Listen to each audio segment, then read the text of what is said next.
자, 오늘 히브리서 8장 되겠습니다.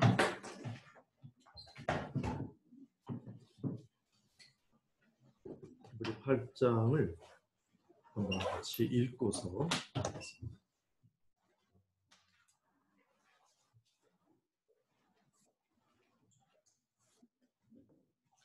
1절부터 13절까지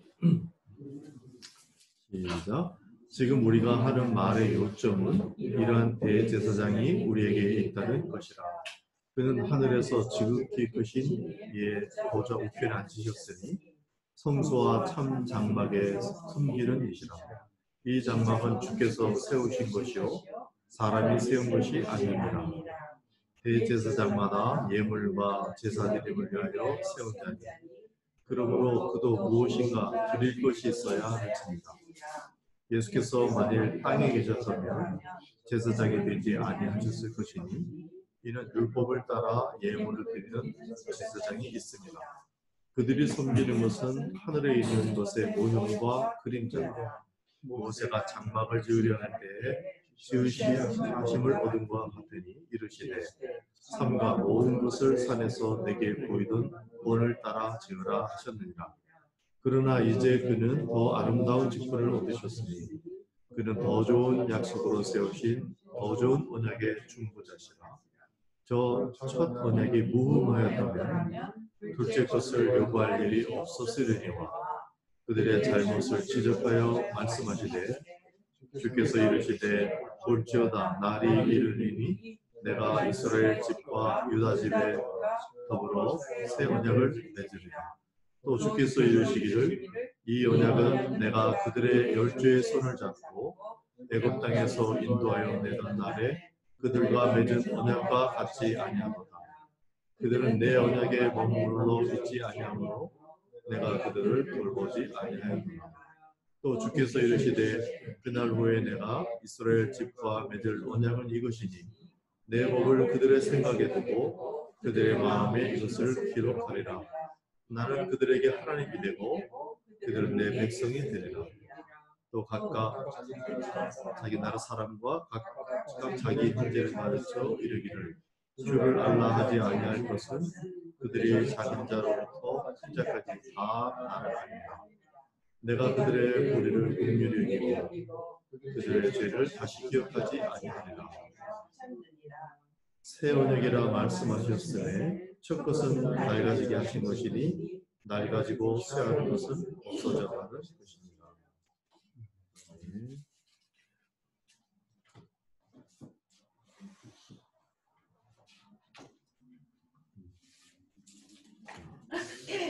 지금 우리가 하는 말의 요점은 이런 대제사장이 우리에게 있다는 것이다.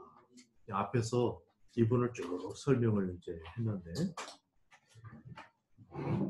어떤 대제사장이냐 했을 때 사실 이분은 비교 불가이시죠. 그런데 유대인들의 마음에 크게 자리 잡고 있는 존재들과 비교를 해준 겁니다. 그 비교가 처음에 천사보다 뛰어난 이렇게 비교를 했죠. 하나님이 보낸 사자, 그 존재들보다 뛰어나신 예수 그리스도. 그 다음에는 모세보다. 모세는 이분들 유대인들이 모세가 우리 스승이다 이렇게 했던 사람이에요. 그보다 뛰어난. 그 다음에 아브라함은 믿음의 조상이다 그러니까요. 뛰어난. 그 다음에 인간 대제사장들보다 뛰어난. 인간 대제사장들은 누구냐면은 옛 언약의 중보자들이에요. 지금 이제 새 언약을 얘기할 건데 이제 그 사람들보다 뛰어난. 그러면서 맨 마지막에 멜기세덱의 반차를 쫓아 휘장 안으로 들어가셨다. 그게 6장 20절이죠. 기억나십니까? 다시 한번 읽어볼까요? 6장 마지막 절에 시작. 그리로 앞서가신 예수께서 멜기세덱의 반차를 따라 영원히 대제사장이 되어 우리를 위하여 돌아가셨느니라. 이렇게 할 때 멜기세덱을 각을 가지고 있는 사람들은 이 그 내용이 크게 들리겠죠. 그래서 그분이 멜기세덱의 반차를 쫓아서 휘장 안으로 들어갔다. 거기가 어디냐? 하나님이 계시는 곳이에요. 근데 지금 우리가 생각할 때는 휘장 안 그러면 이제 보이는 성소 안에 성소와 지성소 이렇게 생각하는데 지금 참 성전, 참 장막을 염두에 두고 이야기하면 어디겠어요? 하나님 보호자, 하나님 보호자 우편에. 그리고 거기에 들어가셨을 때 몸으로 가신 겁니다. 부활하신 변화되신 몸으로. 그래서 우리도 변화된 몸으로 그곳에 갈 거예요. 이런 것을 이제 먼저 들어가셨다. 로마서 6장 5절을 보면 우리가 이제 부활절을 앞으로 두게 있는데 죽으심과 같은 모양으로 우리가 연합한 자가 되었고 그 다음에 그의 부활과 같은 모양으로 연합한 자도 되리라. 그러니까 우리가 지금 예수님이 우리 지금 현재 갖고 있는 이런 몸의 형태로 우리와 더불어 죽어 주셨고 그 다음에 부활하셔서 지금 멜기세덱의 반차를 쫓아서 보좌로 들어가셨는데 그거는 우리 또한 부활해서 변화된 몸으로 그렇게 나아갈 것이다 하는 이런 말이 지금 사실 이 안에 다 들어있는 겁니다. 이 말의 요점은 그 대제사장이 우리에게 있다 하는 겁니다. 그리고 그는 하늘에 지극히 크신 이의 보좌 우편에 앉으셨다. 멜기세덱의 반차를 쫓아서 휘장 안으로 들어갔는데 여기 지금 보좌에 앉아 계시죠. 우리 이제 부활절이 가까우니까 사실 우리가 변화된 몸으로 예수님과 얼굴과 얼굴로 만나게 될 겁니다. 변화된 몸.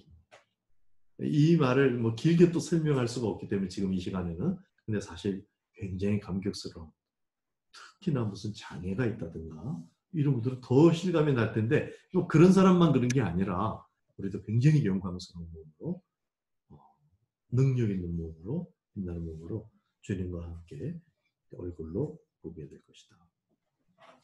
2절 성소와 참 장막에 섬기는 이시라. 이 장막은 주께서 세우신 것이요 사람이 세운 것이 아니다. 참 장막 이야기가 나옵니다. 그러니까 지금 구약의 장막과 하늘 장막, 다시 말하면 참 장막을 비교하면서 3, 4, 5절에 보면은 그들이 섬기는 것은 이제 사람 제사장 하늘에 있는 것의 모형과 그림자다. 그러니까 지금 우리는 그림자를 상대를 하고 있었다는 거죠. 그 인간 제사장들. 그리고 참 실체, 섀도우와 리얼리티, 그림자와 실체 이렇게 이제 할 수 있는데 그쪽에 지금 참 장막이 있는데 거기에서 참 직분을 지금 수행하신다. 6절 그러나 이제 그는 더 아름다운 직분을 얻으셨으니 그는 더 좋은 약속으로 세우신 더 좋은 언약의 중보자시라. 이것도 지금 제가 읽기는 말이 모자라는 거예요. 단어가 모자라니까 그냥 더 좋은 이렇게 표현했는데 이것도 역시 비교할 수가 없는 거죠. 비교할 바가 아닌 정도의 이야기를 할 수 없이 비교를 해야 되니까 더 좋은 이런 식으로 이제 표현을 하는데 어느 정도 그걸 더 좋은을 많이 쓰냐면요. 지금 여기서 이제 더 좋은 직분 얘기 나왔죠. 아름다운이라고 했는데 그 다음에 더 좋은 약속, 더 좋은 언약의 중보자. 그리고 지난 7장 22절에는 더 좋은 언약의 보증이 되셨다. 이렇게 또 말씀하셨고요. 19절에 역시 7장 19절에 더 좋은 소망 이야기를 합니다. 계속 비교를 해서 이야기하면은 지금 우리가 이제 땅에서 그래서 사실 장막 이야기만이 아닌 거예요. 그래서 땅에서 사는 우리가 느끼고 경험하는 이 모든 것이 이것도 실제이긴 해요. 현실이긴 해요. 그런데 실상이 있다는 거예요. 그래서 믿음은 그 실상을 상대하는 것이다. 그래서 하늘 보좌에 참장막에 그런 것이 있고, 그래서 거기서는 더 좋은 제물로 한다. 이거는 9장 23절입니다. 뒷장에 9장 23절에 더 좋은 제물, 더 좋은 제물이 뭡니까? 예수 그리스도 자신이세요. 그러니까 제사장이신 동시에 제물이신 거예요. 그래서 이것이 더 좋은 제사예요. 11장 4절입니다. 이것은.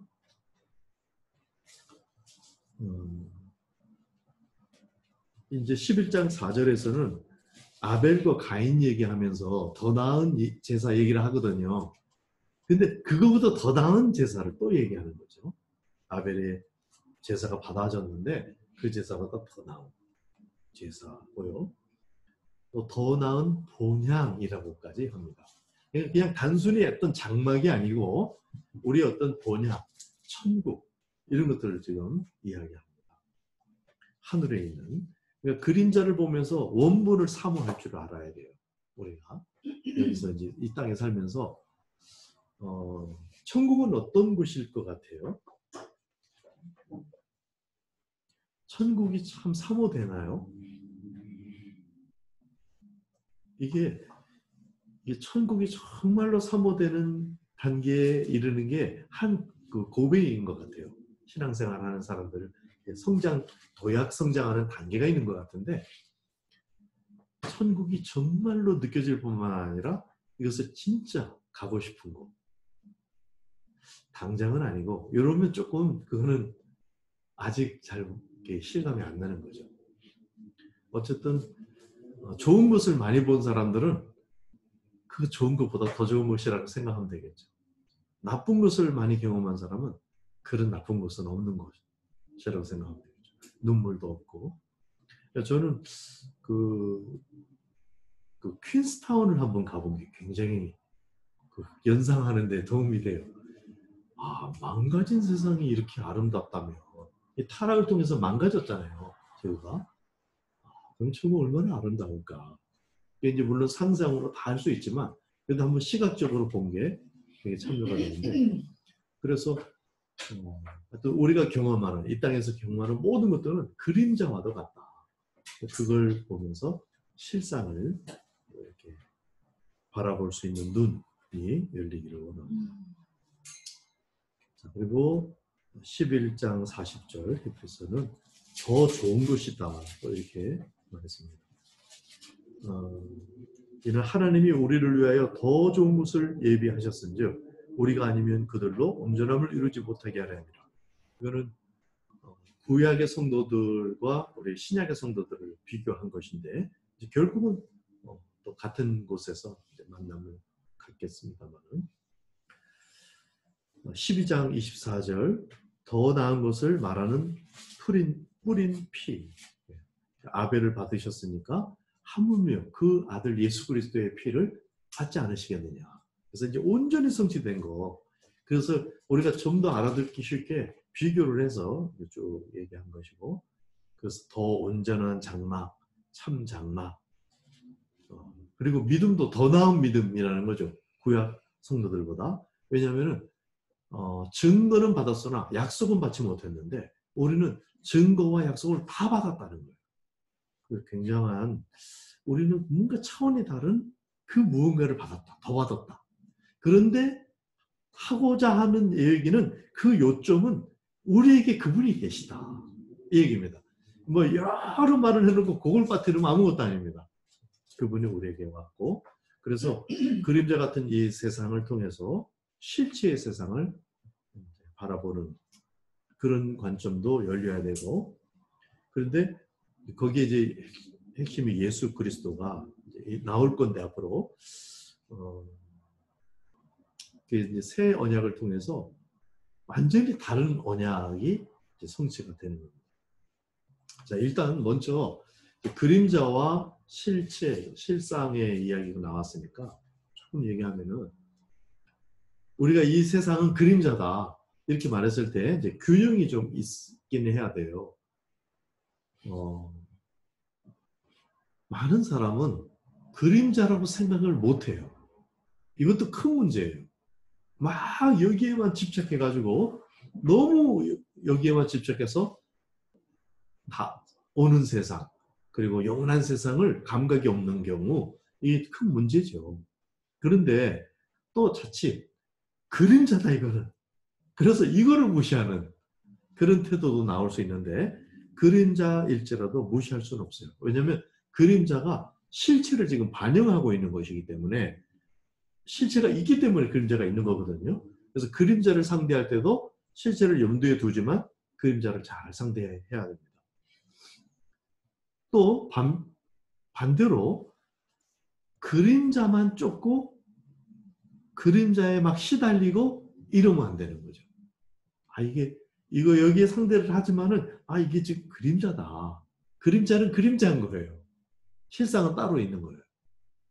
그런 이미지를 그 균형을 잘해야 되는데 예를 들어서 내가 이게 이렇게 있고 저쪽 뒤에서 이렇게 비춰서 그림자가 이렇게 보이는데 누군가가 빼쭉한 물건으로 뒤에서 나를 이렇게 하려는 그림자를 봤어요. 그럼 어떻게 하는 게 좋아요?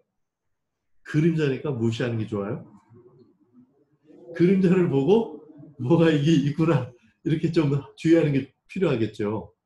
그게 그런 감각이 똑같은 거예요. 지금 우리가 여기에서 살아가는 데 있어서 그림자를 너무 무시할 수도 없는 거고요. 실상의 반영이기 때문에.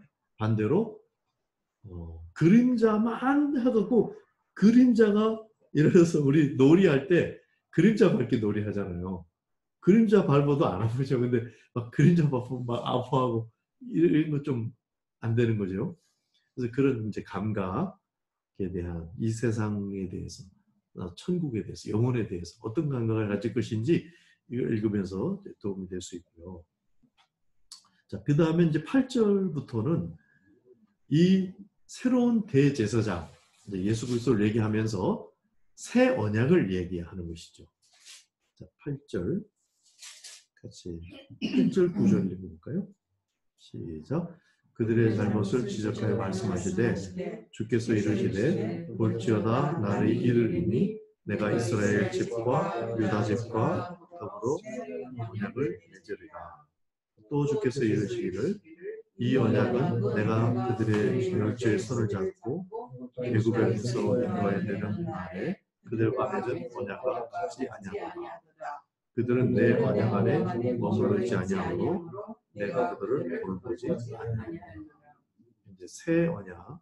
지금 여기 나오는 이 뒤로 나오는 문장들은 예레미야 31장 31절부터 34절까지의 내용을 그대로 인용한 겁니다. 구약에 있는 내용인데 여기에서 옛 언약이 나오는 거죠. 근데 그 옛 언약과 같이 않은 또 새 언약 이야기를 10절에서 또 하고요. 일단 옛 언약은 어떻게 표현되어 있냐면 그들이 내 언약 안에 머물러 있지 않았기 때문에 뭐가 문제가 생겼다. 이런 얘기잖아요. 그러니까 언약 안에 머물러 있어야 되는 그런 언약인 거예요. 그게 이제 율법에 관계된 거죠. 율법을 준수한다는 그런 의미겠죠. 근데 10절에는 새 언약이 나오는데 읽겠습니다. 시작. 또 주께서 이르시되 그날 후에 내가 이스라엘 집과 맺을 언약은 이것이니 내 법을 그들의 생각에 두고 그들의 마음을 이것을 기록하리라. 나는 그들에게 하나님이 되고 그들은 내게 백성이 되리라. 그러니까 새 언약. 이거는 첫 언약과 달리 언약 자체가 생각과 마음 안에 들어오는 거예요. 우리가 언약 안에 이렇게 테두리 안에 머물러 있는 게 아니고 언약 자체가 우리 안에 들어오는 거예요. 새로운 개념이죠. 근데 이 새 언약은 그렇게 이제 되고 물론 들어와 있다 그래서 비인격적으로 나를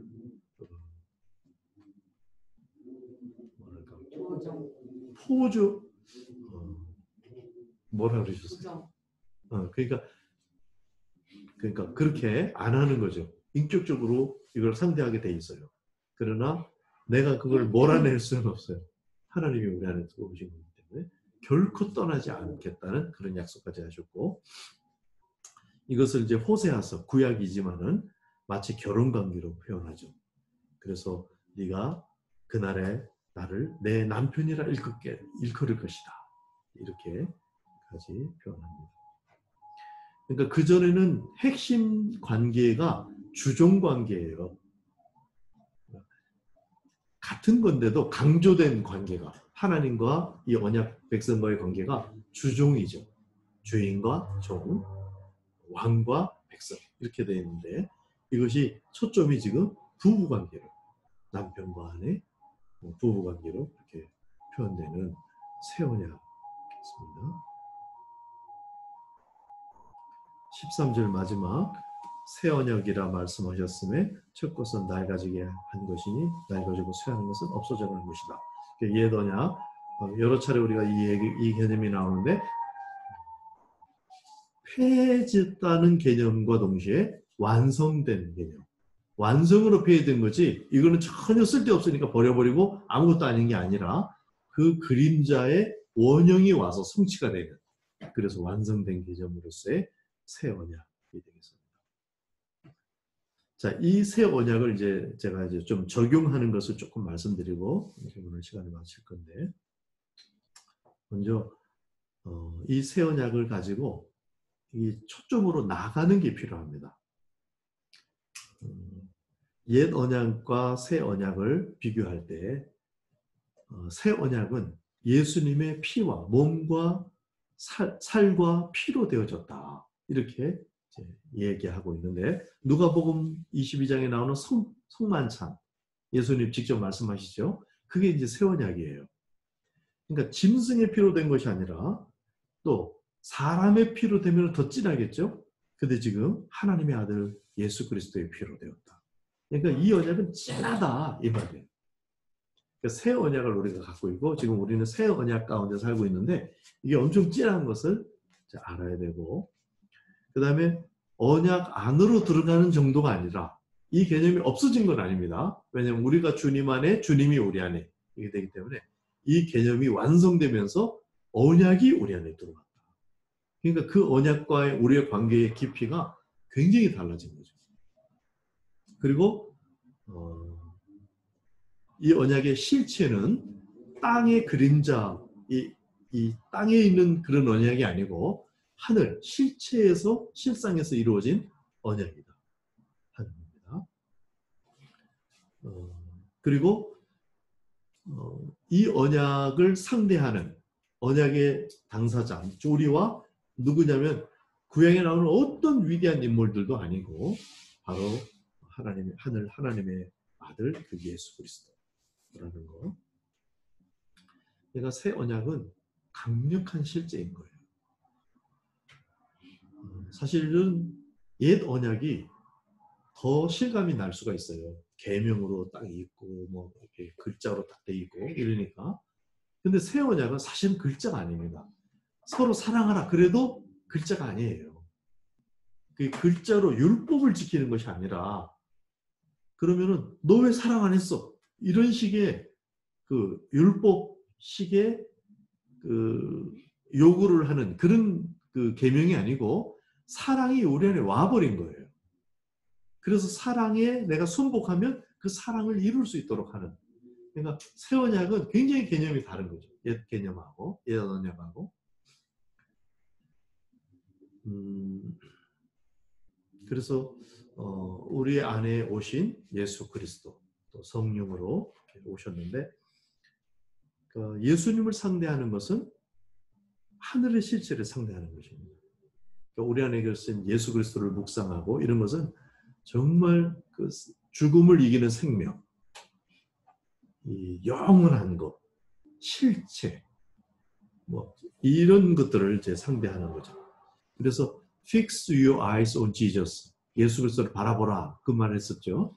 그때 예수님을 바라본다는 것이 우리 안에 계신 그리스도를 묵상할 때 이것이 사실 천상과 영혼과 이게 연결되어 있는 거예요. 그래서 이게 이제 점점 조금 보이지 않는 쪽으로 자꾸 나가고 이러기 때문에 어렵게 느끼고 뭐 이럴 수가 있죠. 점점 성숙이 필요하고 상상력이 필요하고 그러니까 하나님이 우리 인간들에게 주신 최고의 성능의 어떤 그 선물 기능이 있다면 저는 그게 상상력이 아닐까 싶은데 그 상상력을 사용해서 이 그림자 같은 세상에 살면서 실상을 상대하는 그런 게 이제 나오고, 그게 그 대제사장이 지금 우리에게 있다. 예수님을 바라보라. 이렇게 말하고. 그래서 이 문장만 딱 들은 사람하고 이 히브리서에서 지금 설명하는 예수 그리스도를 어느 정도 갖고 있는 사람하고는 똑같은 문장을 읽고 들어도 굉장히 다르겠죠. 자, 이제 제가 한 번은 이런 섀도우와 그림자와 리얼리티, 실상 이런 것들을 이제 많이 묵상하면서 중국에 들어갔는데 하나 재밌는 걸 이제 생각하게 되는데, 비행기 안에서 이렇게 바라보니까 구름이 양떼구름 같은 게 막 있고 울퉁불퉁 막 이렇게 있어요. 그래서 저는 굉장히 편안하는데 이렇게 보니까 그림자가 보이더라고. 마치 해가 이렇게 딱 반대가 돼갖고 비행기 그림자가 보이는 거예요. 나는 지금 가만히 있잖아요. 비행기가 지금 멋지게 천천히 날아가고 있고 난 거기서 커피 마시고 이러고 있는데 비행기 저기 그림자를 보니까 완전히 그냥 난리가 났더라고요. 요동을 오라갔다 나는 쭉 가는데, 근데 그걸 보면서 또 재미난 생각이 들다. 이야, 이렇구나.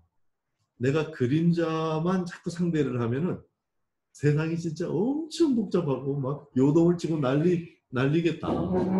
근데 사실은 나는 잠깐만요.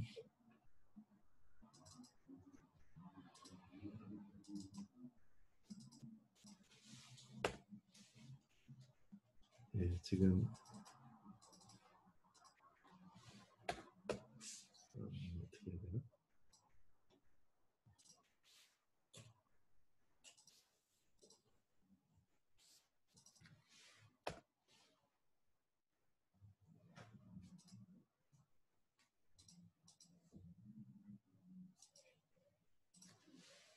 지금 그림자가 난리네.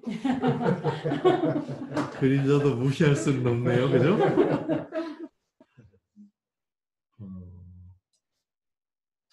지금 발표자가 우리 강유미 집사님으로 바뀌어 버렸어요. 그래가지고 나는 조그맣게 나오고 오케이.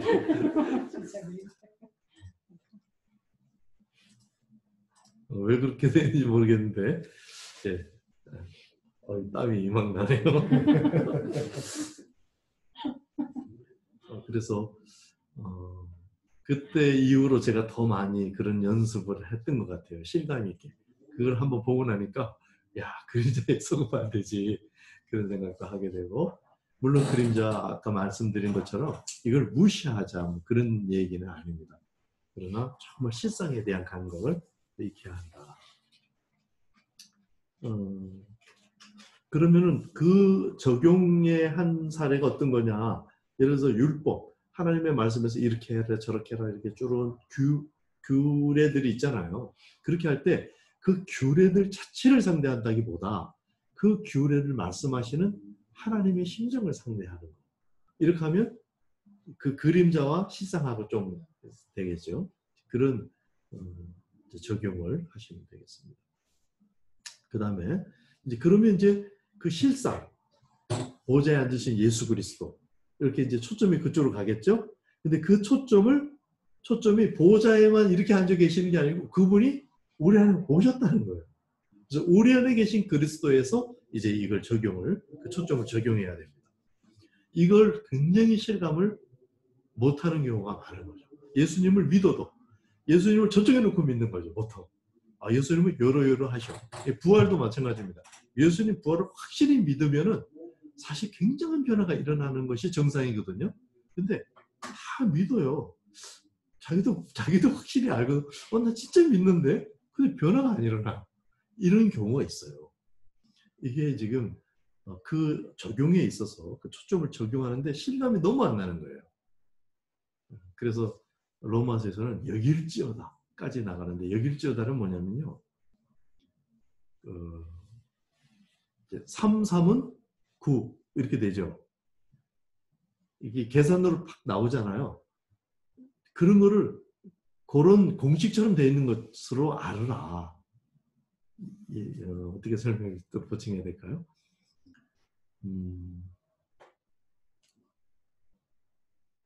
지구가 돌죠?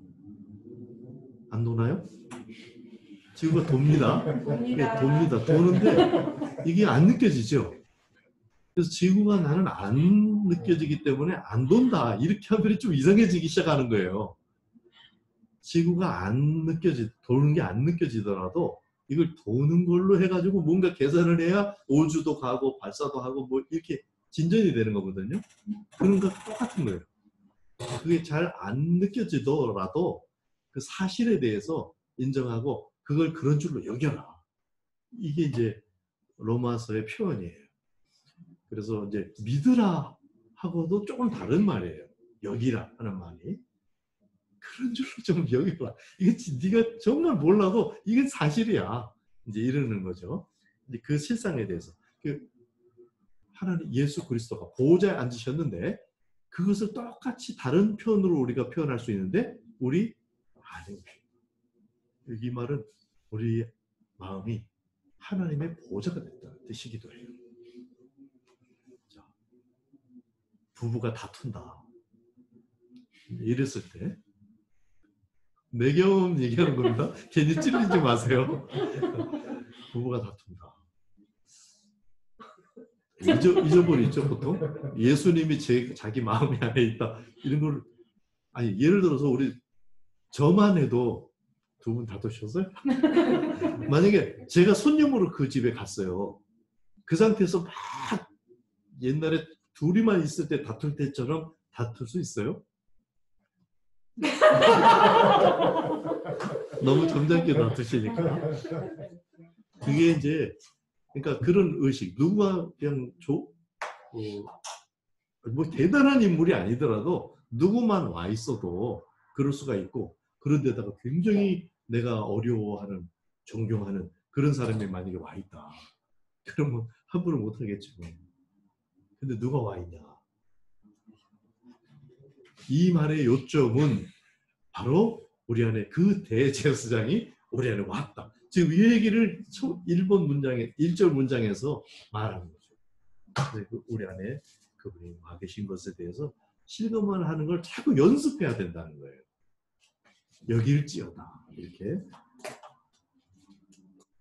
그래서 그분이 와 계시다 생각하면 좀 조심하게 되겠죠. 그 다음에 그분이 와 계신데 말도 안 시키고 그냥 혼자 둘 생각은 아니시죠? 대화를 하라는 거예요. 대화. 혼자 있더라도 뭐 혼자 막 사람들 들리게 중얼거리지는 마시고 오해하니까 속으로라도 주님께 말을 붙이고 정 소리내서 말하고 싶으면 전화라도 이렇게 들고 있고 그러면은 오해는 안 생기겠는데 그래서 정말 그분이 정말 와 계시다면은 그분을 알아가고 관계를 발전시키고 그런 걸 해야 되잖아요. 결국 요한이 사귐으로 얘기하는 그 사귐. 그래서 주님이 우리 안에서의 사귐 이렇게 생각하는 동시에 또 우리가 성삼위 하나님의 그 사귐 안으로 우리가 또 들어간다. 이런 걸 상상하면 정말 가슴이 벅차고 그 스케일이 굉장한 건데 그것이 우리 안에서 지금 일어나고 있다. 이게 새 언약의 어떤 모습이에요. 8장 1절 다시 한번 읽어볼까요? 시작. 지금 우리가 하는 말의 요점은 이러한 대제사장이 우리에게 있다는 것이라. 그는 하늘에서 지극히 크신 이의 보호자 우편에 앉으셨으니 이어서 얘기한다면 다시 그는 어디에 앉으셨어요? 우리 마음 중심에 오셨다. 근데 그분에게 마음 중심을 내어드릴 것인가? 아니면 내가 그 중심을 차지하고 그분은 쭈그리고 있도록 그렇게 할 것인가? 참 하나님이 얼마나 겸손하신지 우리가 그렇게 하려고 마음에 먹으면 또 그냥 양보를 하셔요. 그 자리를. 참 놀라운 개념이죠. 사랑으로 기다리시는 그 하나님이 우리 안에 있습니다. 그분이 성령으로 실체로 성령으로 하면 보이지 않고 새 언약 자체가 보이지 않아요. 성령으로 지금 우리 안에 오셨고 이 실체입니다. 그래서 이거를 잘 믿고 이제 새 언약을 우리가 적용을 하면은 우리 올해 우리 교회의 표인 하나님과 사귀며 사는 동행, 이 동행을 하는 거죠. 이 감각을 연습하는 것이 영성의 핵심입니다. 영성이 막 기도하며 어떤 일이 일어나고 막 기적이 생기고 뭐 물론 이런 일도 있겠지만은 그거는 사소한 일이에요. 정말 지금 예수 그리스도가 우리 안에서 주인 됐는데 그분과 동행하고 사귐을 갖고 그 관계가 점점 발전하고 깊어지고 하는 이것이 영성의 아주 핵심입니다.